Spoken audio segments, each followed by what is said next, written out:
Saya marah, Pak Phil. Saya kemarin sampaikan sama Pak Bishop juga. Saya sangat sabar. Saya sudah hampir 20 tahun terbang di Papua. Saya bantu masyarakat. Tolong tanya di Mamit. Saya kasih obat-obatan. Tangan saya cuci luka orang-orang anak-anak Papua. Saya marah. Kalau Pak Bishop saya tanya saya mau apa? Kalau saya suruh menyelamatkan pilot saya sendiri, saya akan minta bom sama TNI. Saya bom semua sendiri, saya marah.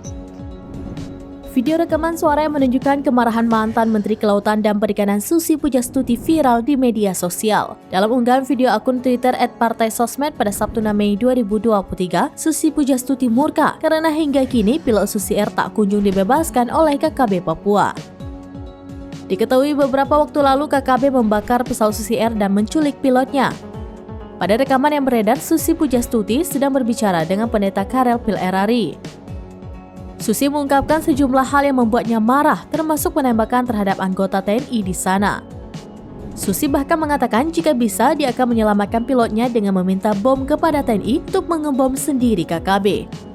Lebih lanjut, Susi juga menyoroti penembakan terhadap anggota-anggota TNI oleh KKB yang membuatnya geram. Saking kesalnya terhadap tindakan KKB pimpinan Egyanus Kogoya, Susi mengaku sampai menangis.